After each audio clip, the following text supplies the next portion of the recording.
Good morning, everyone. We do have a quorum, and I'll call October 23rd, 2018 Board of Supervisors meeting to order. We have Mr. Brad Simpson here from Wythe Presbyterian Church to do our invocation. And would everybody please stand and remain standing for our pledge? Let us pray. Almighty God, we thank you for the beginning of a new day to serve you, a new day to recommit ourselves to helping our community to become a place of compassion and love and justice for all people. We pray that as the Board of Supervisors meets this morning, that they would be guided by your principle of love, by your commandment to love others. We pray that as they make their decisions, they would look at each decision as to where you are guiding them to go. We thank you for the wisdom that you give us each day.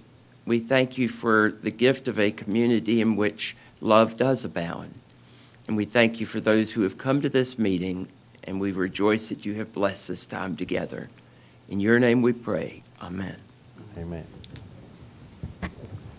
I pledge allegiance to the flag of the United States of America and to the republic for which it stands, one nation, under God, indivisible, with liberty and justice for all. Again, welcome everyone. We'll move into our agenda. We'll go into citizens' time. Ms. Myers, would you like to sign up for citizens' time? Mr. Chairman, if I might take this opportunity, I think everyone's had a chance, but I would like to introduce Mr. Curtis Crawford to any of the board members who have not had a chance to meet him. Curtis, step on up here. Come on up, Curtis. I've had the pleasure of meeting Curtis. Good morning. I'll let you tell him you've gotten trained pretty quickly with a couple of hurricanes coming through, but you're going to take a brief minute. It has been a busy couple months here, and still trying to meet with everyone and just get everything together. We've got some things coming down the pipeline. We are coming together with an education task force for the communities. We are coming together with a preparedness to better prepare Wythe County. Those are all things that you'll probably see in the next little bit. Whatever we can do to keep everybody safe through emergency services and emergency management, that's our goal in the next year. So, Well, thank you for all the work you've done so far. You've done a terrific job. thank you very much.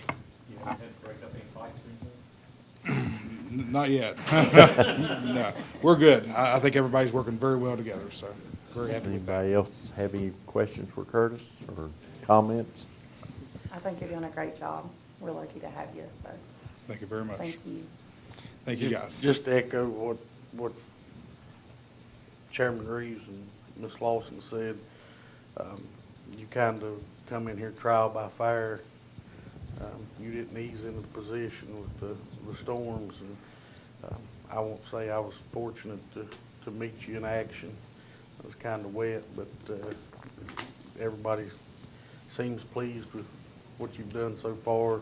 I personally appreciate your efforts to keep everybody informed using social media. You know, during that last storm, you putting out those reports, you know, eased a lot of people. So good job and keep it up. Thank you. Thank you all. Thank you very much. Thank you, Curtis.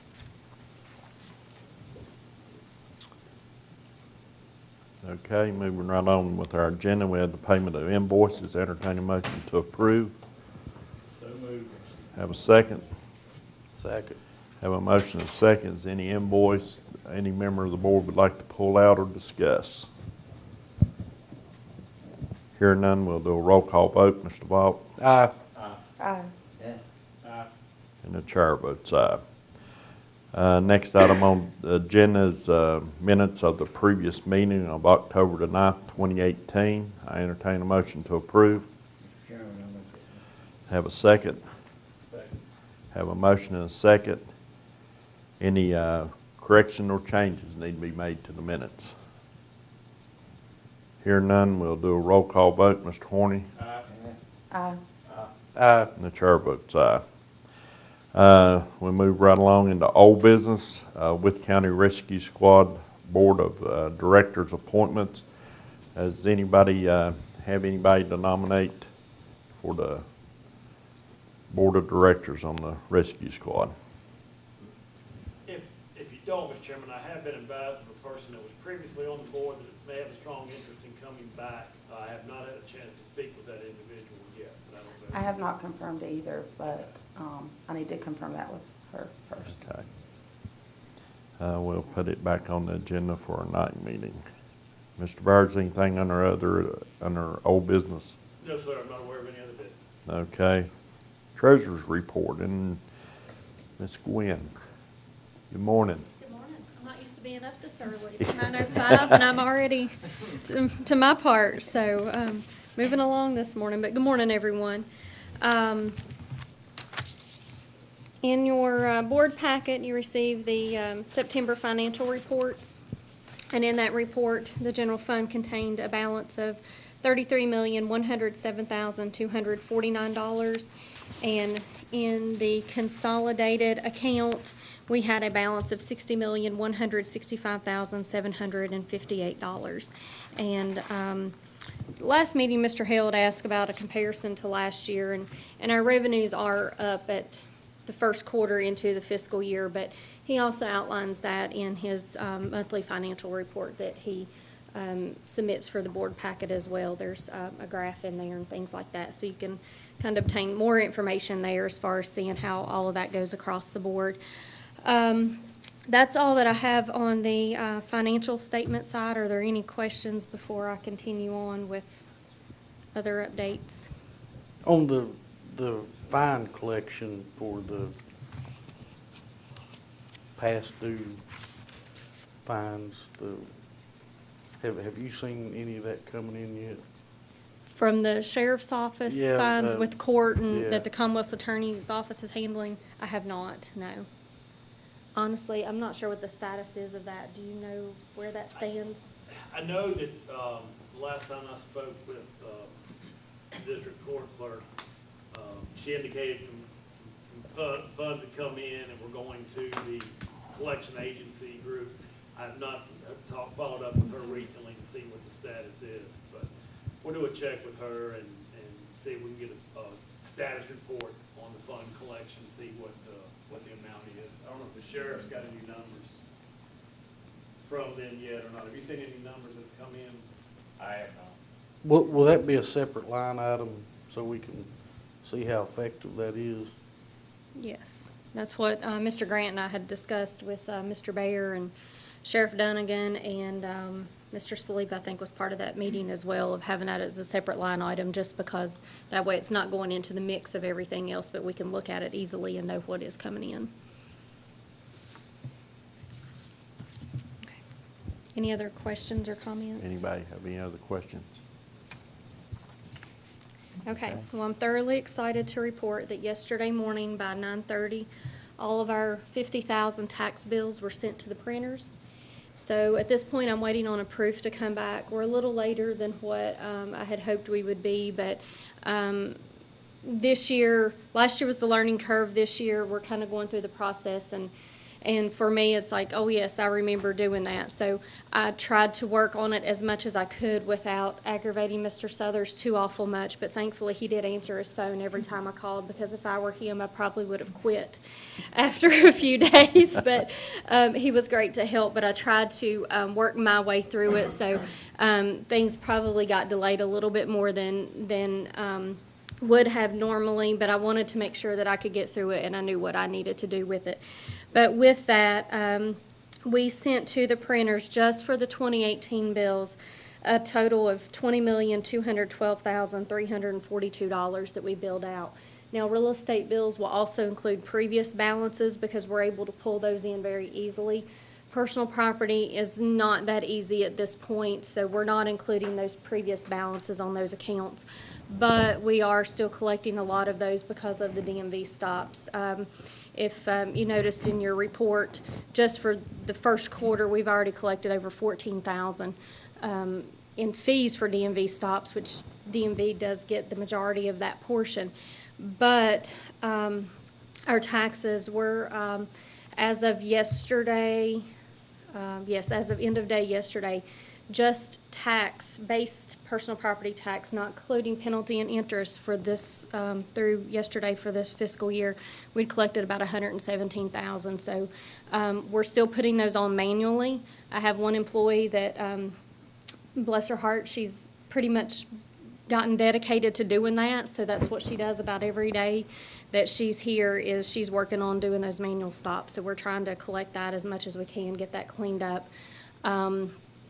Still haven't gotten to the point of submitting real estate taxes for, or real estate parcels for a tax sale, but we're now to the time of the year that our time ends up getting dedicated to tax collection strictly, at least through December. So I'm hoping I can get to that pretty soon. I've been trying to work on that in any free time, but that's kind of where we're at. We're still just trying to get after the collections as much as we can. So get a lot of that stuff cleaned up and hopefully help all of us in the end as far as our the taxes we pay as well.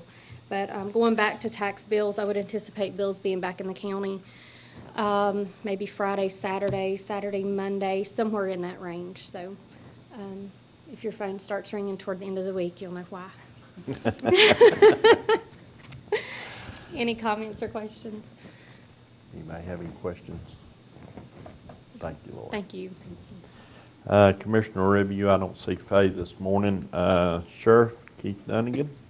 Mr. Chairman, I don't have anything to report. Okay. Everybody see the debris collection report in your board package. Next up, Budget Committee report. Budget Committee met on October 18, 2018, and recommends approval of the following enterprise agreements.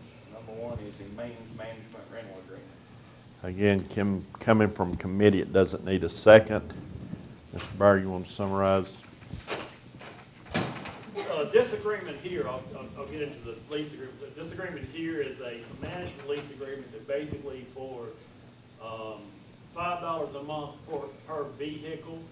And I don't know why I'm speaking. I mean, we got a representative from Enterprise that can cover it back here and help us out, I believe. But basically for $5 a vehicle, whether it's a leased vehicle or an owned vehicle, this puts it running through their maintenance system and knowledge system. The sheriff and his staff have recommended entering into this maintenance management rental agreement. We'll see how the test run goes with them, and maybe something that may work for some of our other departments that we don't have the vehicles taken care of through the school bus garage right now.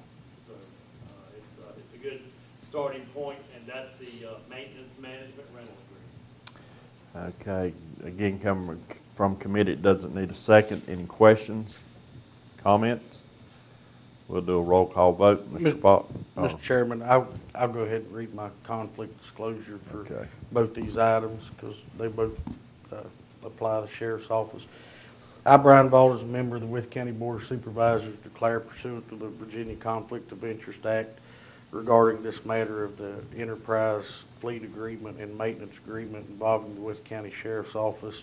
I have a personal interest because I'm a full-time employee of the Wythe County Sheriff's Office, which will be affected by these matters to be discussed in our meeting, and I declare that I am able to participate in this matter fairly, objectively, and in the public interest.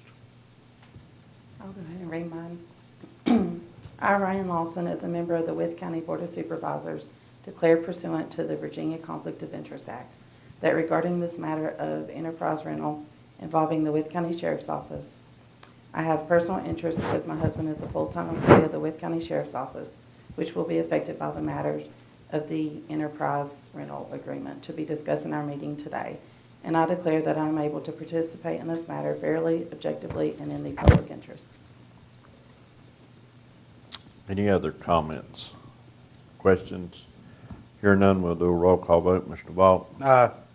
Aye. And the chair votes aye. Next item. Master. Is the master equity lease agreement. Okay, come from committee, it doesn't need a second. Do you want Yeah, to summarize? This is the meat and potatoes of the entire agreement. This is the sheriff has been working with enterprise lease agreements They are working with several localities throughout Virginia. In fact, have entered into, I guess, a partnership with VACO for this program. The sheriff initially plans to lease about 12 vehicles from through Enterprise to replace a part of his fleet. The Budget Committee went through a thorough spreadsheet prepared by Mr. Grant, showing the equity in the vehicle we have, the equity in future vehicles and potential lease arrangements, showing it out for the next 10 years, reviewed it with the sheriff. At this point in time, the sheriff is interested in getting started with the initial lease agreement. There may lease additional vehicles in the year, but this just establishes that master equity lease agreement. If there's any questions about the lease agreement, the sheriff or Mr. Simon, I'm certain could help answer any of those questions. Does anybody have any questions, comments? Hear none, we'll do a roll call vote. Mr. Horny? Aye. And the chair votes aye. Is that all from the Budget Committee? Okay, Apex Construction Committee. Yeah, go ahead, Coy. The Appalachian Regional Exposition Center Construction Committee met on October 19, 2018, and recommends approval of change order number 10 for a total cost of $30,420. This change order is for revisions required by electrical subcontract for this project. Again, Kim from committee doesn't need a second. Anybody have any questions? Mr. Baird, is this included in the budget status report? No, it is not. This would be a change, an addition to that. Well, according to this, am I reading this right, that with the estimated expenditures were almost $20,000 over budget? That is correct. And there's a couple items in there that, we'll have to decide whether we proceed with those items or not. Exterior lighting being one of them. We are supposed to get a shipment of poles here that can greatly decrease the cost of that exterior lighting. I will comment a little bit on this change order. A lot of this, Mr. Vaughn has been working with the electrical subcontractor all the way through. Some of it has been errors or omissions by the engineering group that we will have discussions with. For example, the roll-up doors on the end of the building had electrical motors on the doors, but nowhere in the electrical plans did it include running the electrical wiring from the panel to the doors. So those were change order items, things like that, that have all been added in, and this is a collection of all of those items over the past years or 10 months of construction. Well, follow up on that, and maybe Mr. Vaughn can answer this. Is there an amount that we can reasonably foresee that these, I mean, it seems like every meeting it's $30,000 here, $90,000 here. I mean, what's this thing gonna cost in the end? Right now, we're Wrong. showing about 6.3 Yeah. total cost of the project, which is 100,000 more than the estimate I gave 2 years ago for the building surrounding. And I know that things come up, but would you say that this is, since we're nearing the end, this is going to be close to what is Yes. left that's needed to open? Yes, as Mr. Bear stated, that was an omission.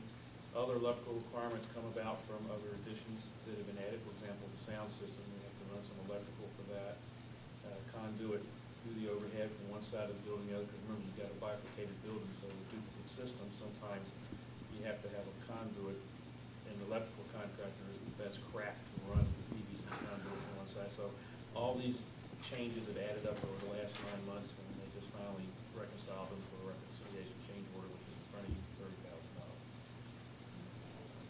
Any other questions? I will make a couple items on the budget. There's still going to be some change orders coming up. We still have to do the change order for the road. That was an item that was taken out of the budget from the beginning. RGM and the committee back then recommended pulling that out and slowly putting it back in near the end of the contract. We are still in negotiations on it. The other item that my figures don't show, and I will update this report for the next one. I am showing $200,000 for the barn cost. Keep in mind, we do have $70,000 of that covered by donations right now. So I should probably lower that number back down to $130,000. That's the county's share right now, without any additional donations towards that facility. But Mr. Fox, you are correct. There's change orders coming in, and over the next month or couple months, I expect a few more change orders in pavement and asphalt and close out on some of that. Any more questions? Hearing none, we'll do a roll call vote. Mr. Horny? Yes. Aye. No. And the chair votes aye. Motion passes. Is that all from that's all from the Apex Construction Committee. County Administrator's report. Thank you, Mr. Chairman. First of all, I'd just like to report and thank the board members who were able to show up. A successful Veterans Memorial Highway celebration. Weather held off just long enough for us, a little windy, but it didn't start raining until after everyone left. Appreciate you all coming out. Appreciate Mr. Vaughn for support. I really would like to thank staff. Mr. Williams and Ms. Vaught came out and helped out on site. Ms. Vaught even had members of her family and donated a tent for us to have, just in case we had a small area for a few of us to stand under. But it went well, and hopefully we'll have our signs up on the roads before much longer. We are working on those. So, thanks there. Mr. Easter seemed very appreciative, and I was glad. I had not put him on the program because I knew Carroll County was having him on the program, but Mr. Easter had a little speech and he came up and he spoke, and I was glad he did. So I appreciate that. Thanks again to him. Buckley Drive, just letting you all know, we have done the advertising, putting the signs out there. November 30th will be the deadline for anyone to request for us to hold a public hearing. Following that date, we will take action. If we do receive something before then, we will start the process of scheduling a public hearing. Hurricane Michael follow-up. I already discussed briefly with Curtis in here, but I do appreciate his work. And he is working with the Sheriff's Office. As Mr. Vaught mentioned, there was a evacuation of one resident. But one of those storms where Florence, we had a week of getting prepared, and for Michael, it wasn't supposed to come here, but we were prepared in case it did, and fortunately, we did not have any major incidences. We did have a lot of efforts under VDOT to recover damaged roads that they are continuing to work on. Opioid litigation update. Just letting you know, we have received information from the attorneys. We'll be disseminating this afternoon, tomorrow, a long list of questionnaires to staff, Department of Social Services, Sheriff's Office, other departments to fill out information that they are looking for on it. Just want to give you an update of the status on it. Trying to have most of that information in by December. Planning Commission, following your meeting, we've been talking about the capital improvement plan with them. They are discussing setting up ways to do their community input. They will be having a meeting tonight outside of the regular meeting schedule just to go over sort of their plans for how they're going to encourage and try to solicit public input. So just keeping you informed of it. Number 6, Ms. Collins and staff are working on a Wythe High School state championship resolution. Their golf team won the state championship, and I do believe they plan to be here at our November 14th meeting, I believe that's the correct date, to receive a resolution from the Board of Supervisors. So congratulations to them. And for status report, just a couple items on personnel. We do have a vacancy in the water department that we are currently trying to get filled. Not directly related to us, but New River Regional Water Authority also has a vacancy in their operator trainee position. They're also trying to fill. Did attend the governor's conference on rural prosperity yesterday. Several items discussed, but one of them I will continue to just bring up, and it's the top item for several of the speakers that spoken. That continues to be on broadband and last mile broadband and ways to get some of the last areas served, from the good that the large providers do to the difficulty in getting some of the large providers out into the rural areas, how we're covering those items, how to have small firms helping to cover that. That was one of the main topics that circulated all the way through yesterday. And it's obviously one of the items that's on our capital improvement plans discussion is how we can help and assist with providers on covering some of our areas. Last item on just the Apex Center, the authority. Of course, they're meeting regularly, usually about twice a month right now. Their management company the contract has been signed with them. They are hoping to do some discussions later this week with the management company on a manager coming in to start operating and running the facility. Mr. Vaughn is having weekly construction meetings with RGN Construction.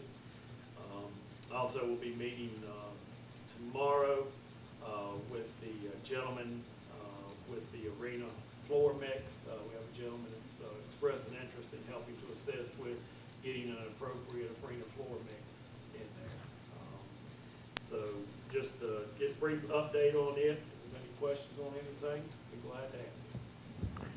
Anybody have any questions for Mr. Bear? Hearing none. Thank you, Stephen. County Attorney's report. Mr. Fawley?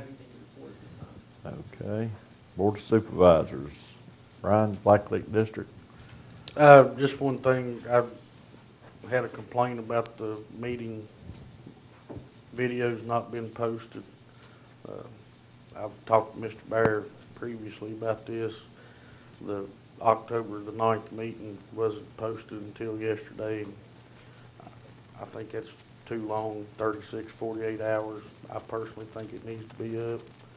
You know, we've invested in this video system. We use it for transparency, and we use it to communicate with our constituents, and I think 2 weeks is too long. That's all I have, Mr. Chairman. Okay. West Whiffle. Mr. Lester. East Whiffle. Ms. Lawson. I did have one item. I had a gentleman reach out to me. He may have reached out to you all also, Mr. Hogan, and he is requesting more than one hazardous waste day per year. I'm not sure if we've done that in the past, but possibly looking at one in the spring. I know that, you know, that day's very busy and the lines are back down the road, so maybe looking at a second day, more options. That can be looked at. The county does not do that event. The Okay. Joint Public Service Authority does it, and it comes out of their operational budget in doing so. Several from the town of Wytheville, including the mayor, have contacted him about doing a second one. And they may enter into discussion if the town is interested in helping to fund one for town residents, since they're interested in doing it. But there has been discussion about a second of it. I've asked Mr. Bass to get a summary of all of it together, and we get a cost of it together, and then it can be something that we can share with the town. If they're interested in hosting one, they'll know what the cost associated with that is. Okay. I told him. Good idea. It does, the demand at this meeting, at this last one, showed that a lot of people are using it well. And he wants to use it also to get some education out there. They got a lot of empty paint cans, dry paint cans that people aren't aware they can throw those away. So he wants to try to get some education out there so people know what items they can throw in the regular trash and what items need to come to the units. I told him I wasn't very familiar with the whole process, but I would find out, and so, okay. And that's all I have, Mr. Chairman. Okay, Fort Chilsell's not here. Lead Mines District, Mr. Roberts. I had a couple of Stevens took care of. Okay. Mr. Morgan's People District. I do not have anything. Okay, the only thing I have is, and I talked to Stephen about this, and I got to ask him if he can come up to any solution about the trees that the Appalachians cut down out near the park. Billy and I had some previous discussions about it. I have not come up with anything yet. The AEP cut down a wide swath through there. There's a lot of trees that they laid. We've had several people express interest in coming in and getting the firewood off of those trees. Where's that at? Along Progress Park where they're putting in the new 138 KV line through there. So it's a lot of trees sitting there. We've had some situations with some areas in the past where we've had some individuals, sign forms to hold harmless the county to come in and doing it. The problem is determining who you allow in there and how you allow them in there. If somebody's coming in to cut them to sell them, or if somebody's coming in just to get the firewood. We'll see if we can come up with a good recommendation on the way to allow. Well, if they're, in my opinion, it should be allowed. If they're coming in and cutting it for themselves, for their own heating, that's fine, but I'm not too much in favor of them coming in and cutting wood to sell. But how would you even begin Well. to track? That's the problem. Yeah. A good faith. It would be good to get some use out of it. Absolutely. But it's difficult in trying to track and allow and who's in there in the process. And trust. Okay, that's all I have. Moving into new business, consent calendar. Entertain a motion to approve. So moved. Have a second. Second. Have a motion and second. Any questions on anything in the consent calendar? Hearing none, we'll do a roll call vote. Mr. Falk? Aye. The chair votes aye. Next item is Tyler Munis System Update, Mr. Grant and Mr. Southers.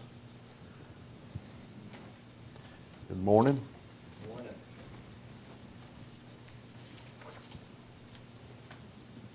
While they're handing those out, I'll just bring up, I asked both of these gentlemen just to come and do an update. We have a large investment into a centralized accounting system, and felt it was just a good time to let the board know what is going on with this system, see if you all have any questions about this system.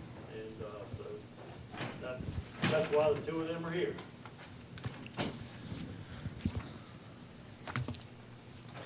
We're currently working towards we're in the fourth and fifth phase of things. We began this project in the fall of 2015, looking at the general ledger, the purchasing, the accounts payable, the budgeting, and project accounting.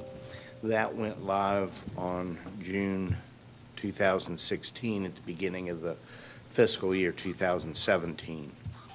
Our second phase went from the fall of 2016 through June, and that took on a huge double project, if you will. One was payroll for the county and the schools, and also property taxes, accounts receivable section with Fay and Lori's group. David primarily wrestled that bull. That went active. The property taxes, I think, went active in April of 2017, and the payroll began active at the beginning of this fiscal year. Phase 3 started last September 17 and is looking at work orders, fleet, and facilities management and fixed assets, and they have achieved a go-live status as of this month. Looking forward, we're in kind of a limbo right now. We're looking forward to an upgrade of our version that will affect all the modules. That is scheduled to take place on December 28th. We've also started the utility billing, which does require the 11.3 to get the benefits. So it makes a lot of sense to go ahead and do that upgrade first before we initiate the utility billing. We'll be doing the MapLink and Mobile Connect with version 11.3 at the end of December, which are parts of the work order system. Looking further towards April, we're tentatively scheduled to go live with utility billing and the meter reading interface. And that'll be on the 11.3. Beyond that, we've got, as you see listed below, a number of modules still to go. We will be probably focusing on the state income tax and animal licenses to finish up with the treasurer and the commissioner of revenues area. And then we have, in no particular order here, Parks and Rec, citizen self-service, permits and licensing, human resources, employee self-service, CAFR reporting, and central properties. I'd like to speak for a moment on benefits that we've gotten from this implementation. Do you want to describe the first one? Sure. Really what we've seen so far is because the system is web-based, that allows a lot of flexibility as far as how you connect to the system, disaster recovery type features. So what happens is if there was something to happen here at the county offices, we had to move off-site for some reason, you are able to still connect to the accounting system and still do your work. A lot of the information is stored actually on those servers. Things like the tax bills, actually copies of the tax bills are stored on every individual taxpayer, as an example. Also, because of that, as we do the upgrades, there's no requirement to do new server equipment and new hardware to do that. So that will allow us to, as new versions keep coming out with Tyler, and actually even the 11.3 is not the latest version, but it's the recommended version to upgrade to. So by doing that, we will continue to have a good upgrade path and continue to be able to move forward with the system.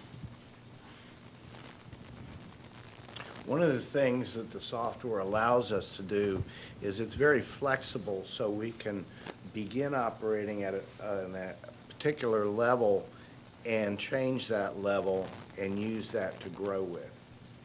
Some of the conversions, there are two types. One is where you are on your current platform and where you get to by converting to Tyler. Some of the more difficult ones, we may just want to go straight over from where we are to where we're going to be and then take a second version 2, if you will, to get more growth and more levels of usage. Part of that depends on the department and the product and where they are and the resources that they have. So we're trying to work with everybody to find which is the best for them to come over and then do a two-step, or can they do that in one jump. The software allows you to work either very simply or more complexly. When we set up this implementation of the module at the very beginning, we try to be very careful in our planning process not to block doors that in the future we may want to use. As was said, the system modules are interconnected, which means the day-to-day posting updates other modules. One of the benefits that we have now is that Lori can post her tax refunds in her system, and that's sent over to accounts payable, and we process that as a batch. When we changed this system, we can basically combine 4 accounting systems into one. We had the schools, we had 3 systems with the treasurer. They are all now one group. One of the benefits also is the electronic record retention. When we do journal entries, when we pay bills, we have a copy of that invoice and that check electronically retained, and that does away with the need for filing cabinets and paper. Makes it easier to audit. I won't go far down that road, but it does. You want to talk about the security settings? Yes, the way the system's designed, it has very fine-grained security so that people can be given only access to what they need to have access to and nothing more. So from that aspect, as an example, someone in payroll doesn't have access to the tax system, which they don't need access to it, so they don't have it. And the way the security is set up, we've tried to do a very good job as far as keeping those grouped together in such a way that as new employees come on and new tasks are given, that we can just put those together like Lego blocks. So you have, for example, someone who works in the finance department may have 3 or 4 different roles that they can do. And those are all different items that can just be snapped together. So if we had someone whose job is only to do this one function, then they can have just that one function. So that's pretty much on the security side of it. You want me to go ahead and handle that? Okay. Some things that we've run into is that, and you'll hear this from certain offices, that certain tasks are taking a little bit longer to do than they used to do. Part of that can be really be found as 2 different things. One of them is because it is a new system and you're learning the system, so you're going up that learning curve. It takes you longer to do it the first time, and sometimes the second time. But as you get used to it, things become much easier to do. The other thing that happens because of that, we may have to be doing a few more steps, physically having to do more steps than we used to do, but we're coming up with a much better product at the end. A good example we just had with that is the rollback billing for land use.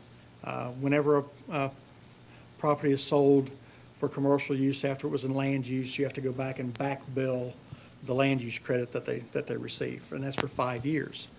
The way that was done in the past was done very much directly as a one lump sum bill, and that really isn't correct. It really should have been done as an increase in revenue for each of the 5 years. It should have had that bill. And the way the system works now, that's exactly how it does that. So when those back bills are done, yes, it takes a little bit more time because you're having to do literally 5 supplements.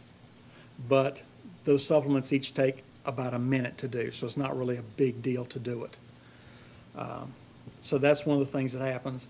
And one of the things that we see is a much closer tracking in the financials, especially on the tax side of it. I'm not bashing Lori at all, but coming from the old system, it didn't do a very good job. And there were just issues because the systems were not tied together. What I had written in Ms. Barker's office and what was written in Lori's office, they were not tied together in such a way to facilitate good handling of those finances. Now, because it is one system, those are done much better. And it's done automatically. It's not something you have to go back and go, okay, we've got to resolve all this and go back through it. It's done within the system. That really is a huge help that we have. One of the other things that we're seeing is pulling information for analysis. A good example of that is with the old system, it was very difficult to get reports out of, to be able to really manipulate that data and see if there were better ways of doing things, see if we're missing something, finding that needle in the haystack. When you have the ability to do data manipulation, you can find those needles a lot easier. It's basically just sifting through the data. And with the size of the databases, Lori just said when we sent out 50,000 tax bills, well, going through 50,000 of anything would take a long time to try to do it by hand. If you can sort and filter that out, it makes it a whole lot easier. I did that a lot this year, working with going back through the process of doing the vehicle valuations. NADA provides quite a bit of that, but there's about 20% of the vehicles that do not fall under an NADA valuation. So because of that, you have to go through a semi-manual process to do the correct process to find out the valuations for those. And because of that, because I was able to do that data manipulation, we were able to do a better job assessing the vehicles, and actually that resulted in an increase of revenue for the county. So that's always a good thing. A couple of the projects that we're working through now that just came live with the work orders, I'm really actually very excited about the work order system.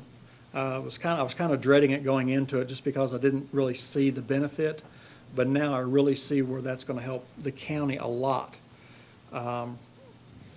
For my office specifically, we're going to have better tracking of the computer equipment from date of purchase until time of disposal, including the costs, be able to schedule the upgrade cycles that we really haven't done a very good job of, and I'll take squarely the blame for that. Not like I could blame anybody else anyway, but up until now. But I'll take that. But that's one of the things I'm very much looking forward to. I think the building and grounds and the water departments are going to see huge benefits for this, because what it allows them to do is track the expenses on repairs for a piece of equipment. If they're constantly going out every week to repair a piece of equipment, this will track that repair, and you can assign costs to that based on not only the parts, but the amount of labor that's required. And that's the information you really need to determine whether you should be still fixing this item or replacing it. And it becomes it really, sometimes as we go through things, we find out that the cheapest bid or the cheapest item really wasn't the best item to use because you're always working on it. And this is the work order system tied together like this is really going to help that. A couple other things.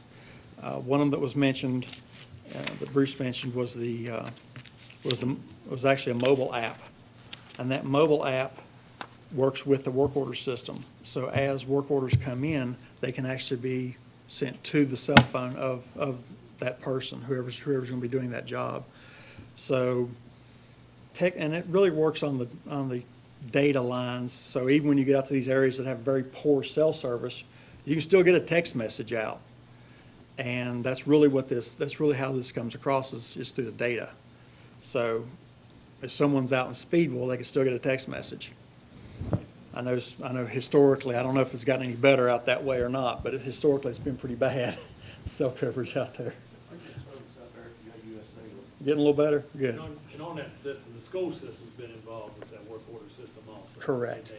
Correct. And they are looking at the ability to track things from the standpoint of subsystems like the HVAC systems, the roofing systems, things like that, so that they can really keep a good track of, what they're spending in repairs on an item versus when it's time to replace it. And those tie back into, they can tie all the way back into the fixed assets themselves. So if you have a building, you say, okay, this building costs this much money, but we spent all this working on it. And I think that's one of the things we're really going to see as a help in the future. That's all I've got.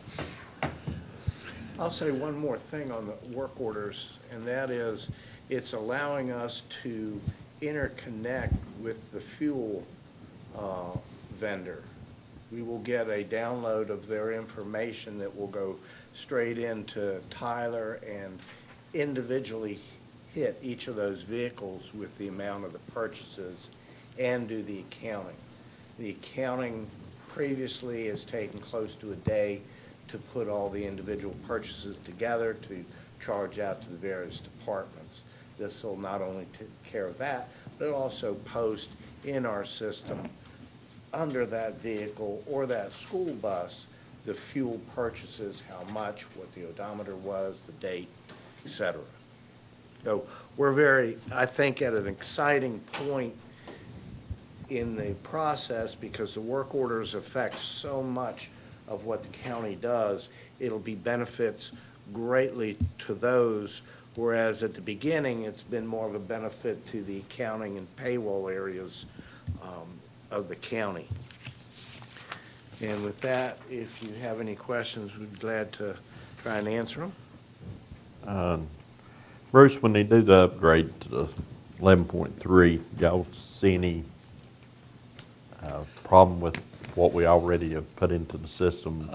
No, the Messing 11 up. point, the data conversion is complete on that from version to version.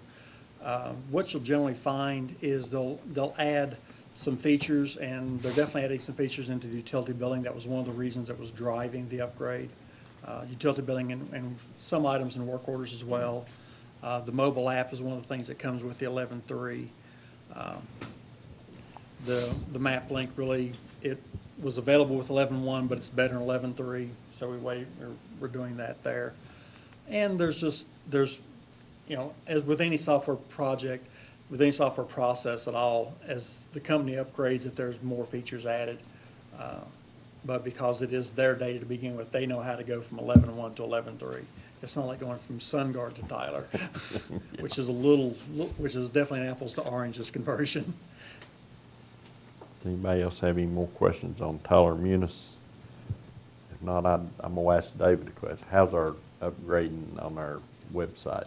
On the going? website, what we have is I'm working with Caleb right now. We're pretty much ready to publish that. We hope to have it published, if not this week, then next week, to have that actually up and out for the public.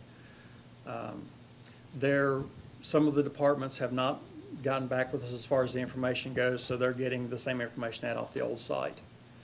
But we've gone through it pretty well and feel pretty comfortable we can go live with it with the majority of the information we have. Feedback will be critical. Once it's out there, let us know recommendations, upgrades, changes. They'll work on those and put it in. Yep. Okay. Supervisor pictures of the music, pictures that just look like a person. And I would, I think all of us, I think all we're of all us up on needs that. a new photo, and I'd kind of like to get a group photo and put on the website. Collins and I have been trying to get that done. If everyone's here at the next meeting on the 14th of November, we'll get a group photo at that point in time. If anybody wants their individual headshots updated, we'll do that also. And so dress up. I know I don't like my headshot updated because every time they do it, I have less hair, so. Okay, I'm gonna back up a little bit since Mr. Hale's here and give him a chance during supervisor's time for the Fort Chiswell district. Mr. Hale, you have anything for the Fort Chiswell district? We had a whole lot of damage with my flood water, and VDOT responded with their limited amount of people, and the roads are in some state of disrepair, but they're working on it. Construction schedule that was formally announced, they still assure me that those roads will get paved this year. Okay. Mr. Bear, Mount Rogers Community Service Board appointment. Yeah, you have a recommendation there for an individual that's eligible to be reappointed for another term. Ms. Bartnick. Okay, entertain a motion. Is anybody talked to her? Is she willing to serve another term? I read this off. I have not spoken with her. I can if you would like. I assume by the letter that since she's been involved and hadn't indicated to them that she wasn't interested, or was not interested in resigning, that she was interested in continuing to serve. I entertain a motion. I'll make a motion, we reappoint her if she will accept the position. Have a second? Second. All in favor say aye. Aye. Opposed? So appointed. Rural Retreat Wastewater Treatment Plant. Informational purposes only, just sharing with you the letter that we received. Yeah. I thought Okay. that was what I read, but sometimes I don't comprehend what I read, so. I know Martha passed this resolution 2018-36. Yes, this is the resolution for the multipurpose,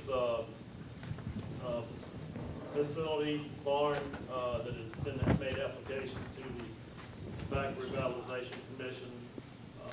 Mr. Stowers has included a copy of your minutes of action taken at your last meeting, but has also just presented to me a copy of a resolution, that he requests be adopted also, that he can send in to the Tobacco Commission. Okay, entertain a motion to adopt resolution 2018-36. So moved. Have a second? Second. Have a motion and a second. Any question or discussion? Hearing none, we'll do a roll call vote. Mr. Ball? Aye. Aye. And the chair votes aye. Mr. Bear, we have anything else to come before the board at this time? I do not have any other items, Mr. Chairman.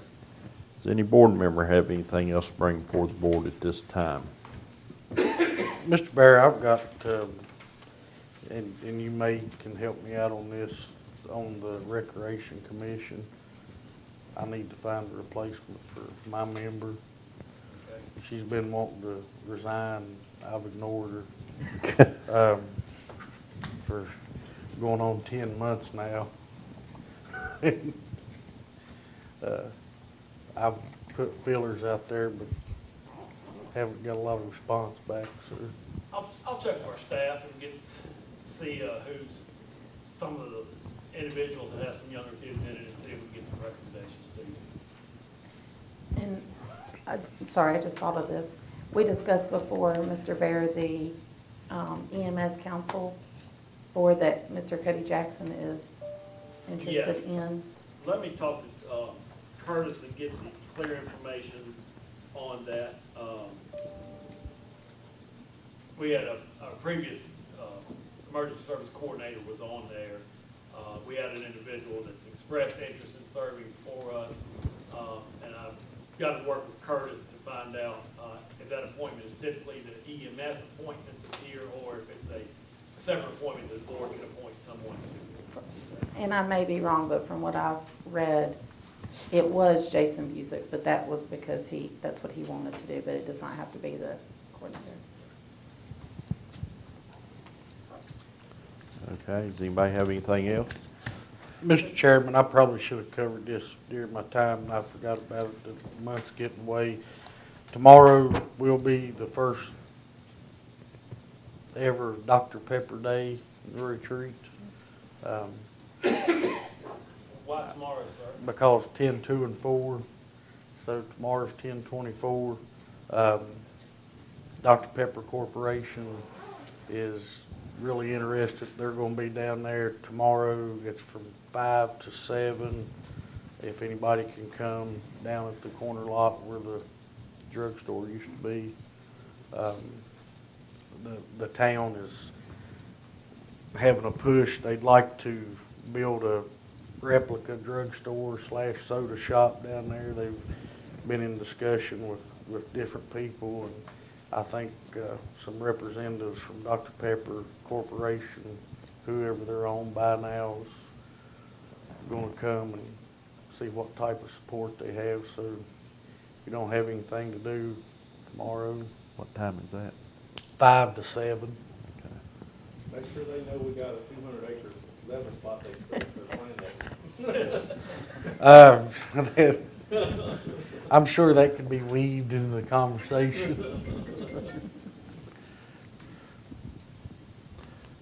Yes, Mr. Bear. Mr. Chairman, 2 items. One, just a reminder, our next board meeting is on Wednesday, November 14th, instead of our typical Tuesday, the 13th, due to the VACO conference. And also would request that instead of adjourning this meeting, you recess this meeting until November 8th for our joint meeting with the school board, which will be at Fort Chancellor High School, November 8th. November 8th, at 4:30.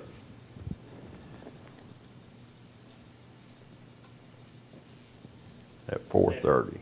4 o'clock, they are doing a dedication ceremony for a bench in honor of Walter Wythe.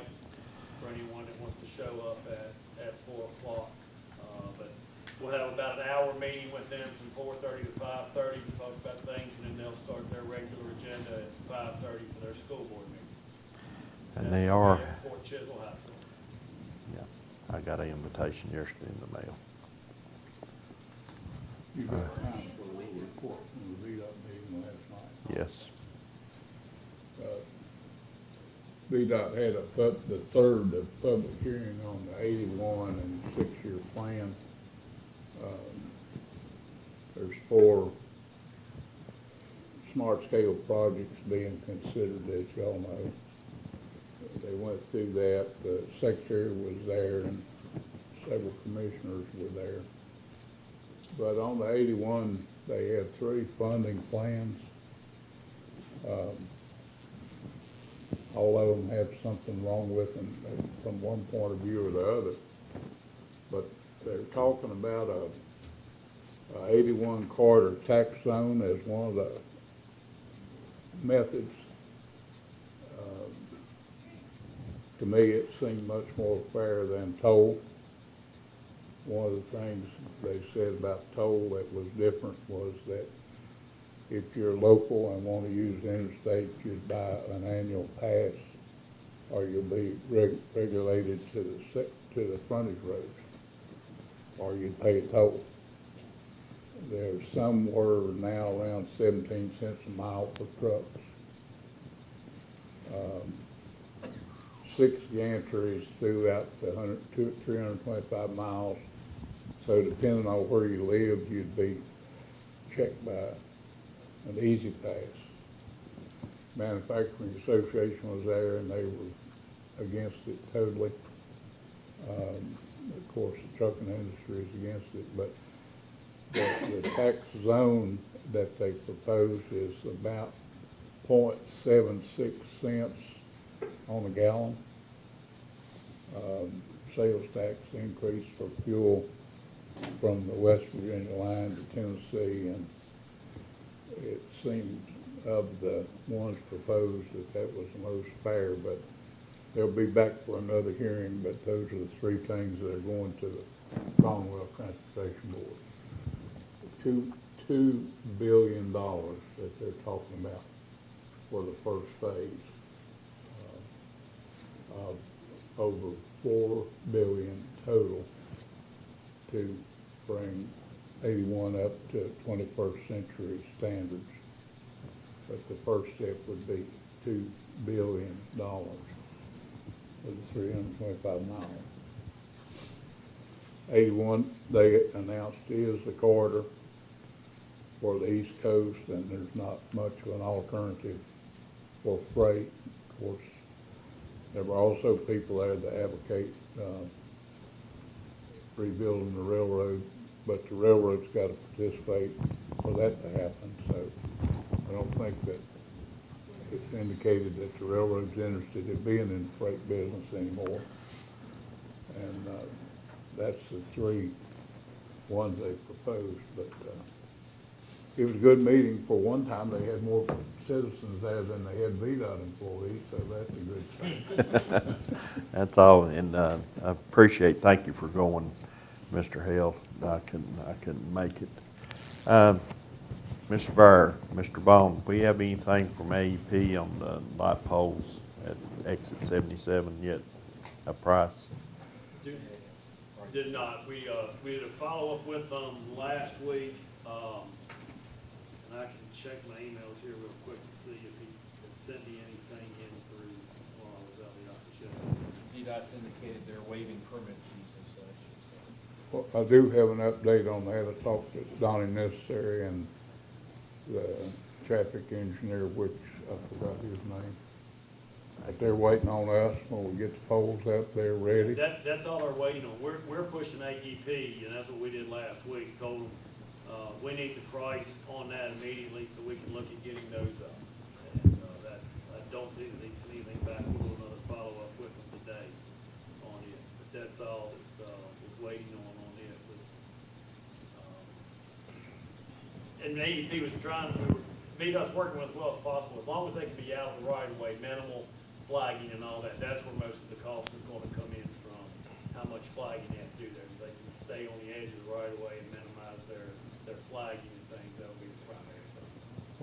as I mentioned to you and mentioned Mr. Reeves, they're paying for everything. They're gonna go ahead and use those poles to light that intersection, at their expense. There will be streetlights on them. Is that a question, or is that what they did? That's what they told me. They've already indicated they're gonna do that. And sometime when you've got an officer on the ground there in that intersection, it would really help if we had street lights there, instead of it being a dark intersection. But they'd already designed that into their, package, and the young man, I'm sorry for his name, but I think his name was Bud. He said, we've got all of our stuff ready to go. Yeah, that's the exact conversation I had with him last week, and that's why I've been pushing AEP to go ahead and give us a number so we can get those poles put in. Okay. Okay, is anybody have anything else to bring before the board? If not, we'll. Mr. Collins just mentioned there is no joint governing bodies meeting next Monday night. That's just a reminder that has been postponed, and there will not be one in December either, so early next year will be the first next joint governing bodies meeting. So we don't have to recess then? Yeah, we get Yeah. recess to Yes. November 8th. November 8th. That's school board. Okay, nothing else to come forward board at this time. We're in recess to November the 8th at 4:30 PM at the school board office. Fort Chisholm High School. 4:30. 4:30.